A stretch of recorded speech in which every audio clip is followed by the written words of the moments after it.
Medic 33, what is your emergency? Yes, sir. I need an ambulance as soon as possible, sir. Sir, we have a gentleman here that needs help, and he's not breathing.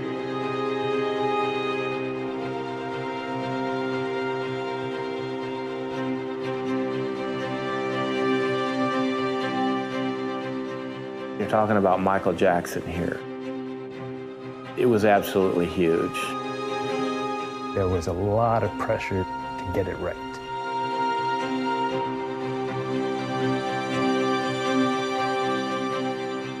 This isn't a man who should have died. He's not breathing yet. He's not breathing, and we're trying to pump him, but he's not. Okay. Okay, how old is he? He's 50 years old, sir. 50, okay. He's unconscious, he's not breathing? Yes, he's not breathing. When we were dispatched to a 50-year-old male, cardiac arrest, we think this is a viable patient. This is someone, if we get to in a timely manner, we can save. And then when I enter this room, opulent room with medical equipment in it, I realize there's something unusual here. What 50-year-old male would be laying in bed at noon with medical equipment? We're not looking at the patient at that moment, until my partner did. He looked up and whispered the name, Michael Jackson. When I realized who it was, I was surprised. We had no idea he was there. None of us had any idea who was living in our neighborhood. Did anybody witness what happened? No, just the doctor, sir. There was a man with our patient who identified himself as the doctor. And as such, I immediately asked him some information. What had happened? How long has this been going on? And he told me then that it had just happened. This was a patient to me that it seemed that he had not just passed away, that some time had gone by before we were notified.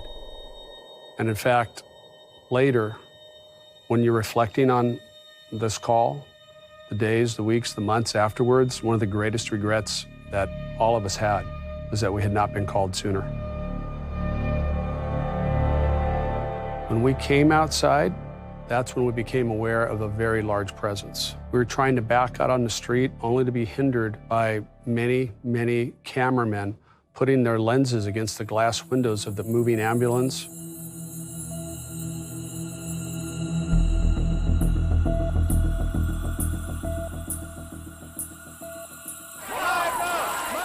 People seem to forget or don't realize about this investigation. It was a death investigation. It really wasn't a crime at the time. From the information that I had, it was probably an accident or natural, and we would find out that he had some pre-existing medical condition, and then we would be done. Just look at what we knew in the first hours of this. Taken to the hospital, there wasn't a bloody knife, there wasn't a smoking gun. There was nothing on the surface that would lead anyone to believe anything nefarious had occurred. When I arrived at the hospital, Dr. Murray was gone. So he was no longer there at the scene. We were in a bit of a panic then. The one person that was in a room with them at the time that everything happened is no longer at the hospital. There were several attempts right away to get a hold of Dr. Murray that were negative, that they were going to voicemail. Yeah, family members, Jackson family members coming in and people wanting some questions answered as well as us. It is believed he suffered cardiac arrest in his home. A team of doctors, including emergency physicians and cardiologists, attempted to resuscitate him. The emergency room physician, they believed it was a heart attack, partly because of what Mr. Murray had told them. Never told them anything about any other narcotics or anything. They just believed he had had a heart attack and stopped breathing.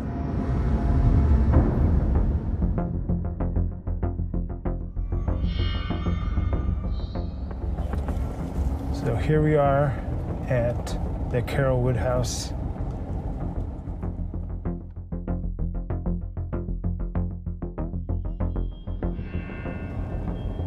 That day, by the time I got here,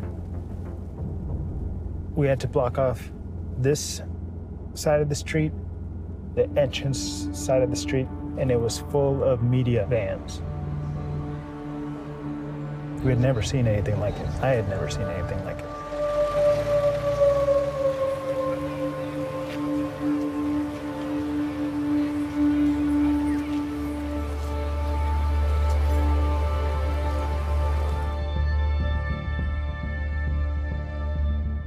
There was the room where Dr. Murray treated Mr. Jackson.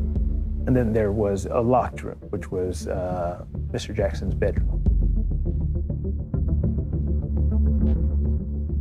There's a fireplace in the room and it was roaring.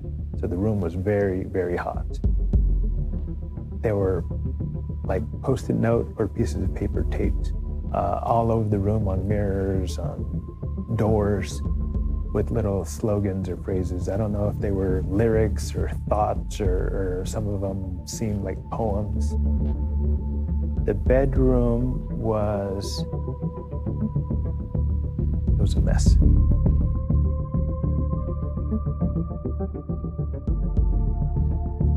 In the room where he was being treated, it did not seem like a room fit for any type of medical treatment. Not even like a home makeshift medical suite. It was just bare bones. I just remember going in there and there's an IV stand and saline bag and just various medications strewn about. There was a computer on the bed. There was a lifelike doll on the bed. And it's kind of like advertisements of pictures with babies. Everybody knew about the allegations that had been leveled against Mr. Jackson over the years. One of the things, when I saw the laptop on the bed, do I go into it? But you have to realize the type of case I was investigating. When you get, hold of an investigation, you have to kind of whittle out what is and what isn't. It's like with any case, you don't allow whatever the victim was into prior to his death. Your investigation is focused on how did he die and who was responsible for it.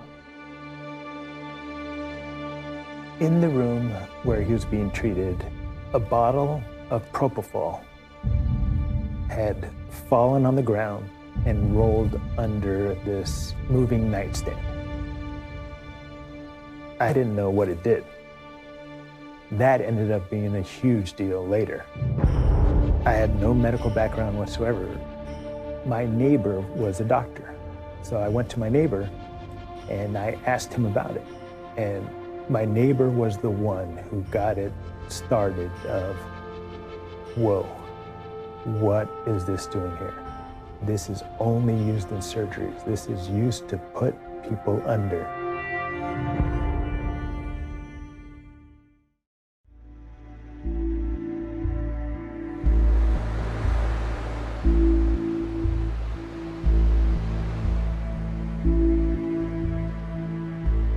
We had put it out in the press that we were looking for Dr. Murray. We still didn't think that there was anything criminal going on. The only thing that we knew was this surgery drug was at the location. It shouldn't have been there. The next day, get a call. His attorney has been in contact. He consents to an interview. So our plan was to let him talk. And that's what we did. So, how long have you been a doctor for Mr. Jackson? I first started attending to him in 2006. And it was continuous 2006 on? No, well, no. Or on and off? Off and on, intermittent. Okay. We didn't know what happened. We didn't want to assume anything. And we wanted to give the doctor an opportunity to dig his own hole, if that was the case. So it's just you and Michael? Usually that's how it is. Okay. And this night it was just you and Michael? Just myself and him. And he proceeded to tell us that, Michael just couldn't sleep. He was just so amped up about this upcoming concert. He, by nature, had a hard time sleeping. He gave him some drugs. Some Valium, lorazepam, and diazepam, and a few others to try and calm Michael, to try and get him to rest, to fall asleep. And nothing works. He was wide awake. I said, do you feel a little bit drowsy? Do you think your eyes are telling you want to sleep? He said no. Dr. Murray says, after trying all these various things, nothing was working. And it's in the early morning hours and the next day. And so finally, I just gave Michael his milk. And that time he said, I'd like to have some milk. Milk? Hot, cold milk? What are we talking about? He says, oh, well, it's a medication. Does the medication have a name? He says, well, it's propofol. And this was, again, a big revelation during this interview that propofol's mentioned. And what is this propofol? It is a sedative that could also be used for anesthesia. He freely admits that for months he's been using this to help Mr. Jackson sleep.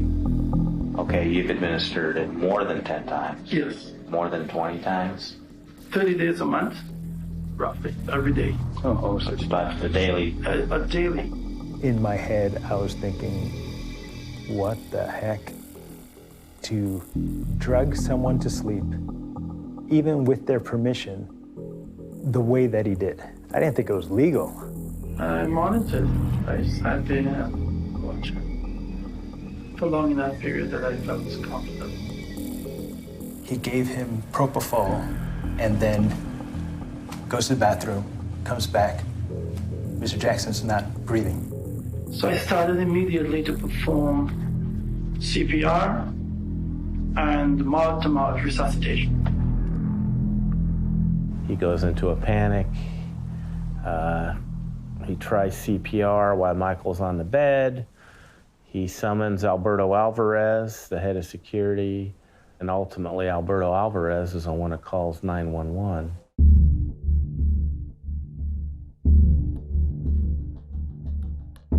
When we reviewed the CCTV at the mansion, we saw that he carried in a bag with him.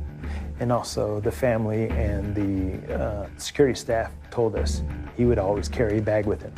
When he went to the hospital, he did not have the bag with him. The biggest aha moment was when I had asked Dr. Murray where his bags were.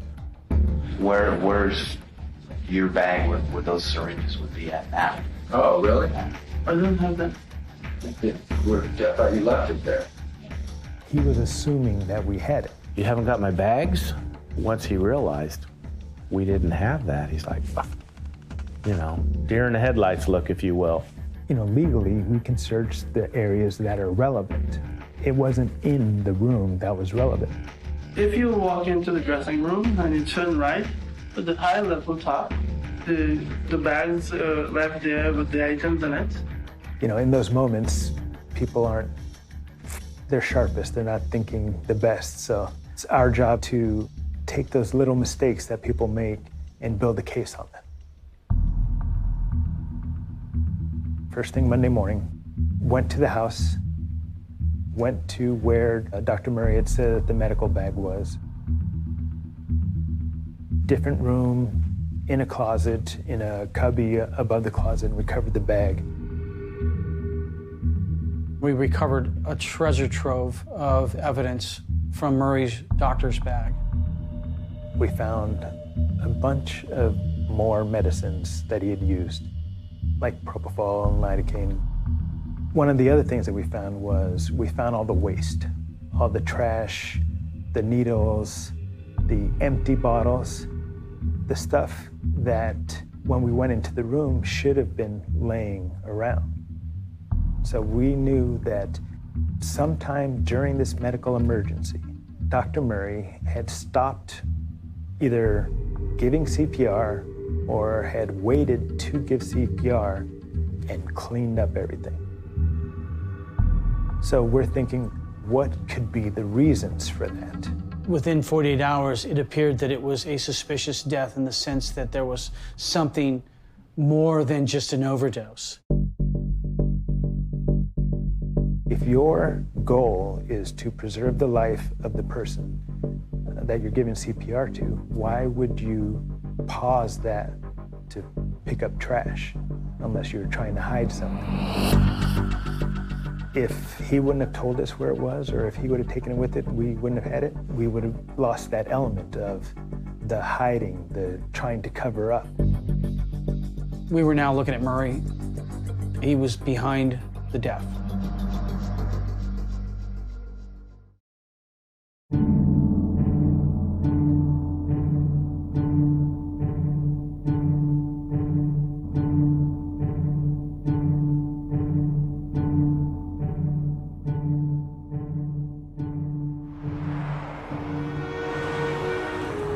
Not only do you have to do what you can for the victim, but you also have to take into account the organization. You're donning a uniform that's been a part of history, and growing up with the stories that you'd heard from the Manson cases, you know, Marilyn Monroe, all these notorious cases that you'd seen and heard about growing up were part of LAPD.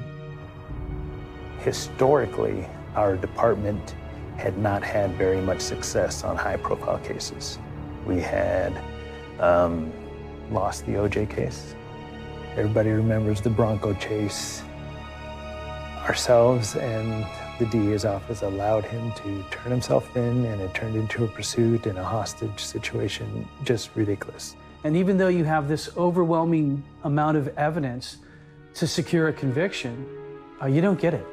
We, the jury, in the above entitled action, find the defendant, Orenthal James Simpson, not guilty of the crime of murder, a felony upon Nicole Brown Simpson, a human being, as charged in count 1 of the information.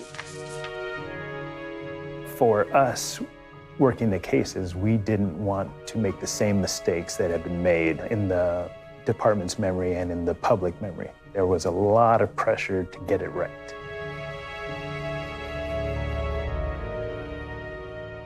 Me personally, I thought that it was going to be horrible. The public scrutiny, the second guessing. This is kind of like when the generation when Kennedy was assassinated. I now will remember that I was in Times Square, you know, when I found out that Michael Jackson passed away. There was a lot more pressure, if you will. There was a lot of eyes on us, obviously, to get the job done. It was daunting at times.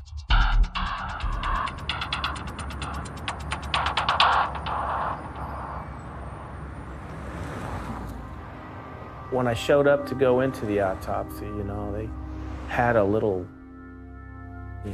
cover over the window, and they're looking to make sure it's just me and no one else is around, and they open the door and they usher me in right away and close the door and lock it. And I'm like, oh my gosh, you know, we're in a controlled environment. This is your office. This is a coroner's office. What's the problem?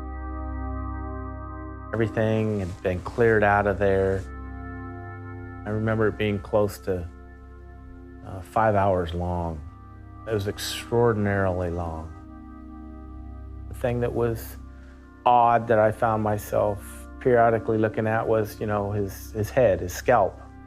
Because whenever he's out in public, he's wearing a wig.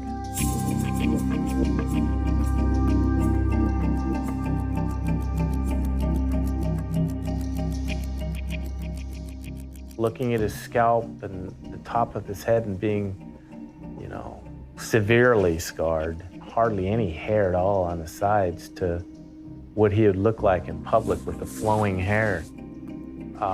That was, you know, a bit different. Not defending his use of prescription medicine by any means, but, you know, when you experience something like that, it kind of opens up the door for painkillers and whatever else that may lead to. But other than that, it truly just, let's do this and get it done. Yeah. Blood is drawn, and then that blood is sent to a toxicology unit. So the initial autopsy didn't show much, you know, nothing much that you wouldn't be shocked a 50-year-old body would have. He was relatively healthy. You know, this isn't a man who should have died. While an official cause of death has yet to be determined, the coroner's office says it has everything needed to make a ruling on why Jackson died. So we're still waiting for the toxicology reports and the completion of all the reports that are coming in. Oh, the body was removed. It was weeks went by, and we kept asking, when are we going to hear from toxicology? When are we going to hear? We had a death, but we didn't have a criminal death yet.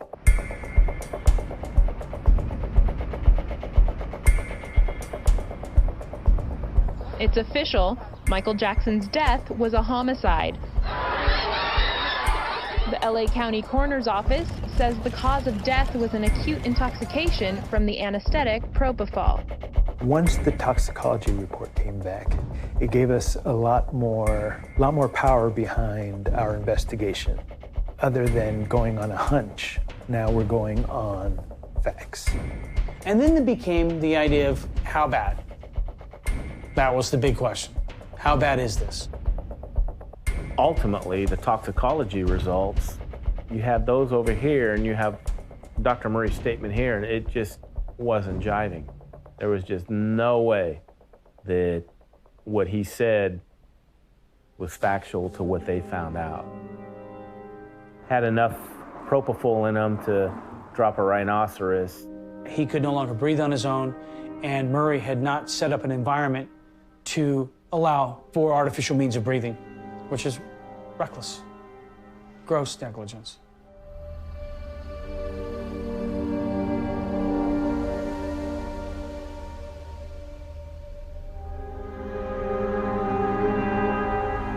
This is a bottle that people pee into when they're bedridden. This was found at the bedside and it was full. He used the restroom without having to get out of bed. What it made us think was that he was completely incapacitated, that someone was caring for him to that extent. Seeing things like this, I realized that he wasn't being helped to fall asleep. He was being kept under. As a consequence, not having the strength or the ability to get up and go to the restroom, just take care of business and continue sleeping.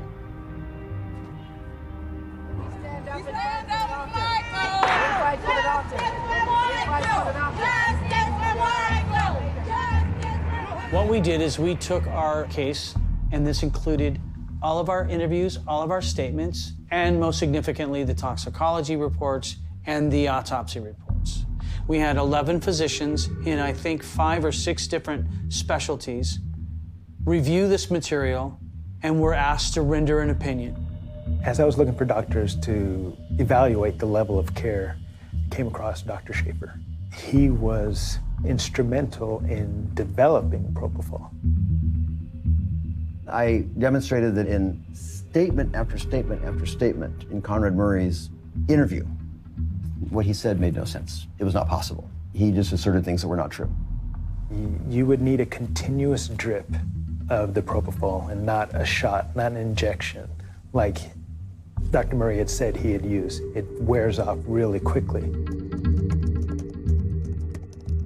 So what I'm simulating right here is the dose that Conrad Murray claims was available to Michael Jackson and that the defense claimed resulted in Michael Jackson's death, a dose of just 25 milligrams, 2.5 cc's of drug, which is ridiculous. It only lasts for a few seconds, and this was the whole point of the mathematics that I presented, and the heart, of course, keeps pumping.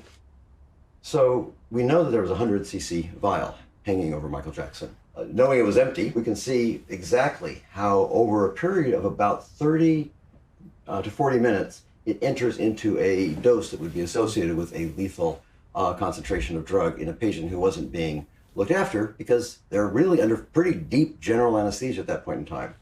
And this corresponds to having an empty 100 ml vial hanging over Michael Jackson's head.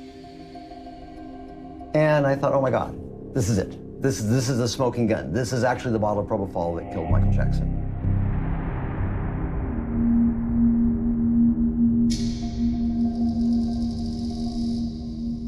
What we discovered was one of the IV bags had been emptied.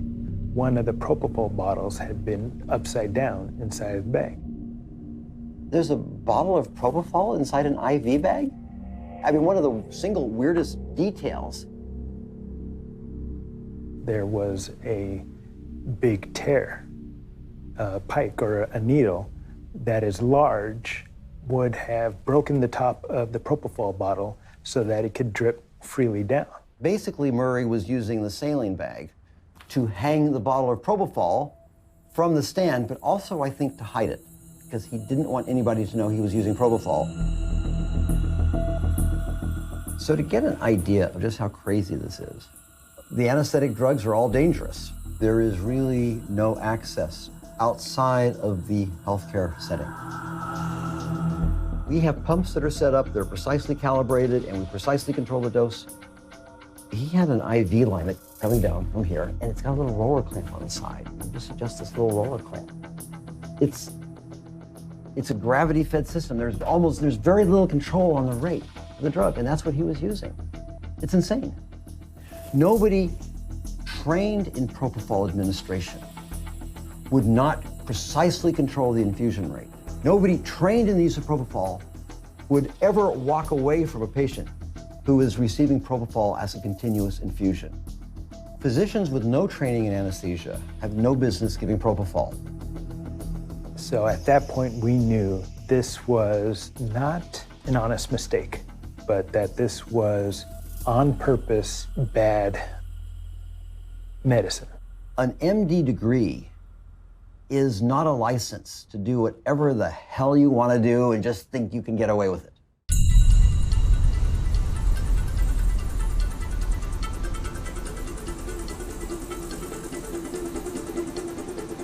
One of the challenges in the investigation was the uncooperative witnesses.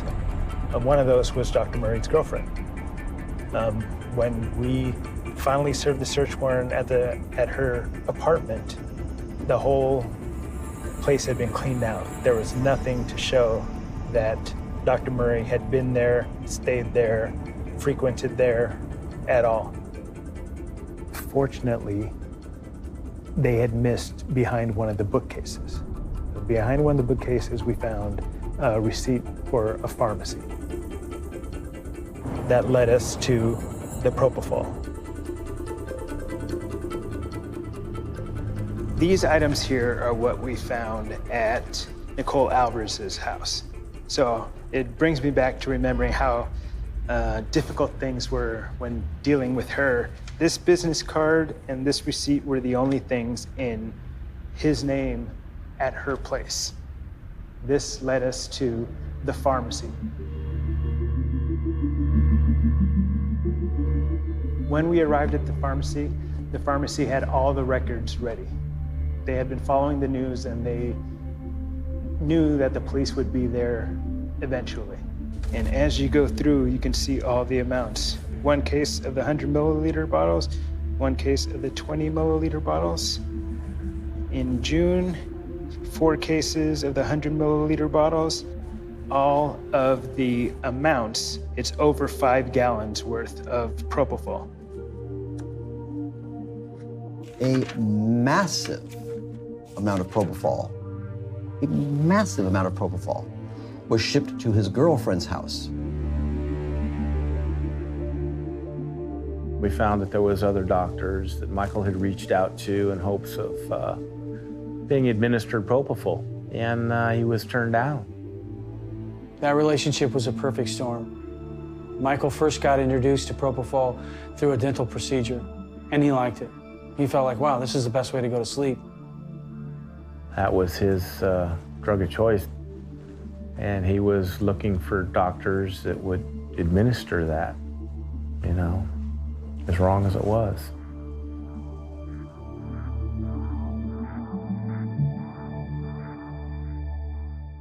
Usually you think of a doctor as someone very successful ethical and distinguish why they would risk a patient's life for anything.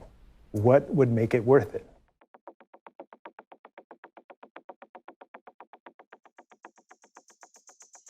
We done search warrants out in Las Vegas at his residence, as well as his place of business in Las Vegas, and then his office out in Houston, Texas.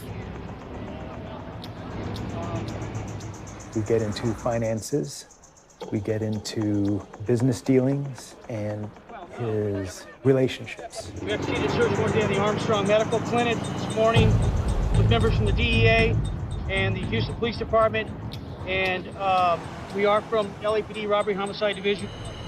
He had several children. We would learn several of them by several different wives.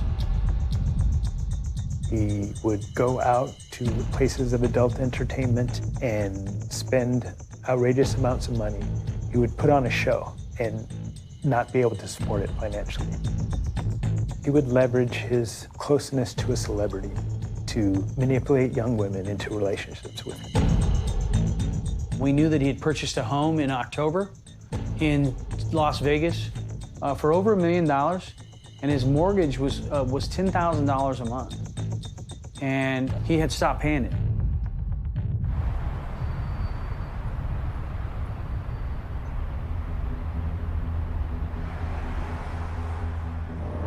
He had censures from different states where he practiced medicine.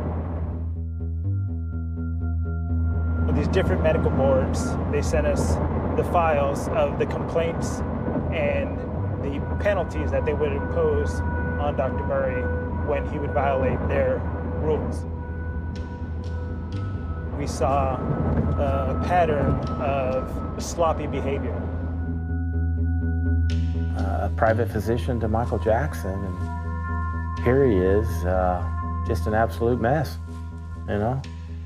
Yeah, surprising.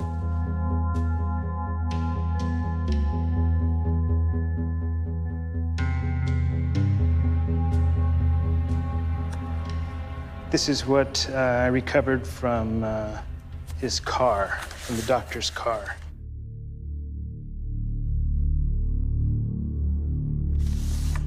This was the contract as we first found it. The agreement between Dr. Murray, AEG, and Mr. Jackson. The producer shall remit payment to Dr. Murray in the amount of $150,000 per month.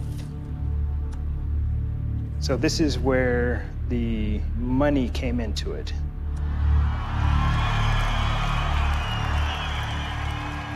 Michael started working, preparing for this huge comeback tour, and that's when he had reached out, Michael, and told AEG that he wanted Conrad Murray with him. And initially AEG's like, you know, London's not a third world country. They have fabulous doctors over there. What do you need your own physician for? And Michael's response to his managers were, listen, the President of the United States has a physician, travel with him. I want a physician to travel with me. Dr. Murray agreed to go ahead and accompany him and provide Michael with what he wanted. So he needed this gig with Mr. Jackson either to pay off or to keep up with his debts. He had the right motive. He needed money.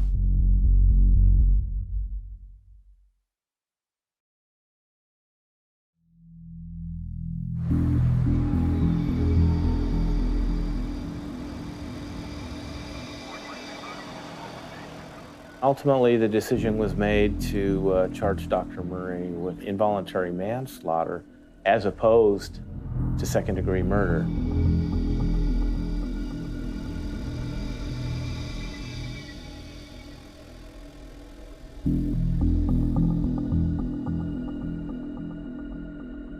The DA's office didn't want another high-profile failure.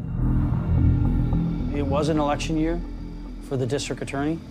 I think it was I don't want to say the lazy way out, but again, a manslaughter charge was, you know, the path of least resistance. The family wasn't happy with it at all.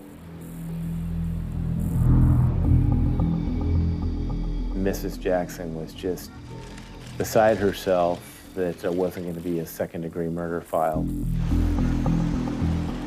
We felt the evidence suggests that it was a second degree. The level of his negligence was just so clear that we thought that it would apply. We do not charge people. We investigate the case and we present it. We were not happy with the choice, but we deal with what we can and we move forward. What I felt a little pressure, I guess, is when it came time to arrest Dr. Murray. We wanted to see Murray in handcuffs, and I think a lot of, people wanted to see him in handcuffs. His attorneys didn't want Dr. Murray to be seen in handcuffs in public, because that's not good for his image. And neither is killing somebody, but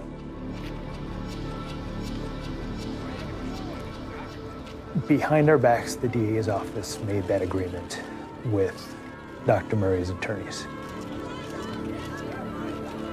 The doctor turned himself in, voluntarily surrendered.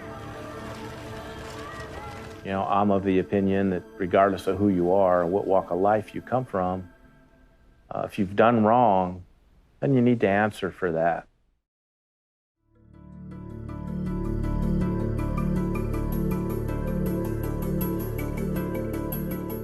I am an innocent man. I therefore plead not guilty. Again, he feels he'd done nothing wrong. It wasn't his fault. He's an arrogant individual.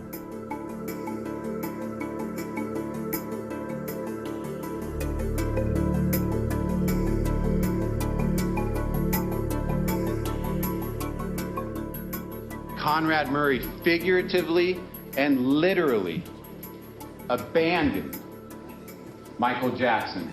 We looked at Murray's phone records. That was a big, huge piece. We could see Murray on his phone at certain times. He left this vulnerable man filled with Valium and midazolam and lorazepam and propofol with no medical monitoring equipment, no necessary resuscitative equipment. He left him there, abandoned him to fend for himself. So as far as stepping away for a minute and going to the bathroom and coming back and, oh my gosh, Michael's dead, no. He was sending emails, reviewing a contract, and he was also on the telephone with various people. While he was on the phone, he realized that Mr. Jackson was not breathing. I heard mumbling of voices. It sounded like the phone was maybe in his pocket or something. It was shh, and I heard coughing. We looked at the timelines of when the 911 call was, I think, around 20 to 25 minutes after that call with Sade ending. Mr. Murray started cleaning up the mess that he had left, covering up the medical treatment that he was giving, put that away, called for help from security, directed them to call 911 while he gave ineffective one-handed CPR, and then traveled to the hospital with Mr. Jackson.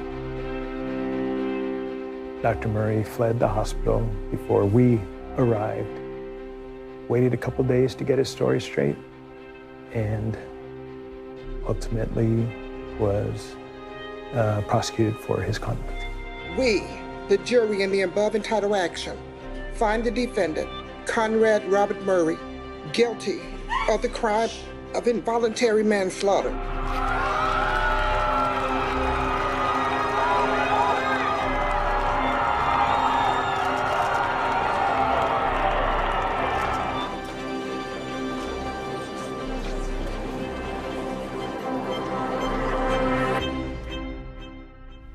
That's how that turned out.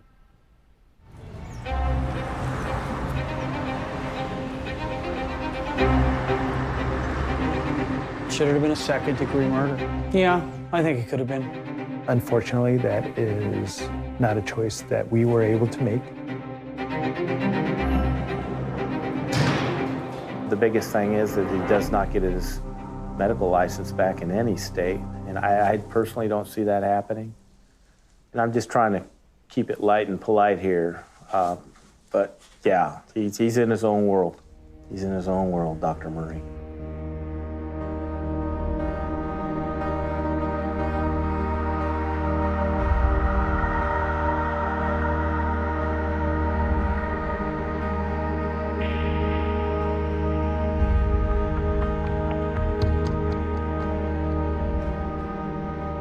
I think that this case, we actually had the answers. We won't be in that book of unsolved murders, all the big ones where we failed. At least my name won't be put in the same place as those.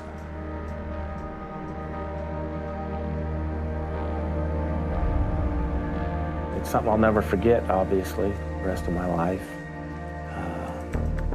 One hell of an experience. Yeah, no regrets.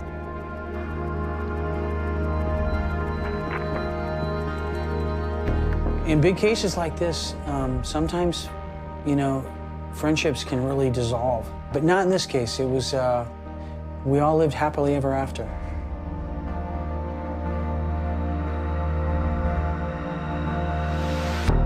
As soon as this one was over, it comes to, this is what we expect of you.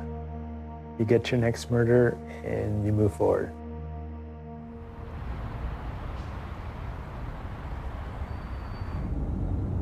About 4 years after the trial, I was driving home from work. I look over to my left and I see this green, older, nice Mercedes. I feel someone staring at me. I look over in the same car and I see Dr. Murray. It took me a few seconds to register that it was him. And by that time, our cars had separated. But I never saw any double takes or any instant moment of recognition. At that time, I wondered whether or not he would start practicing medicine again. Do you give someone like that a second chance? Someone who's done their time for the crime that they've committed. When do you let it go?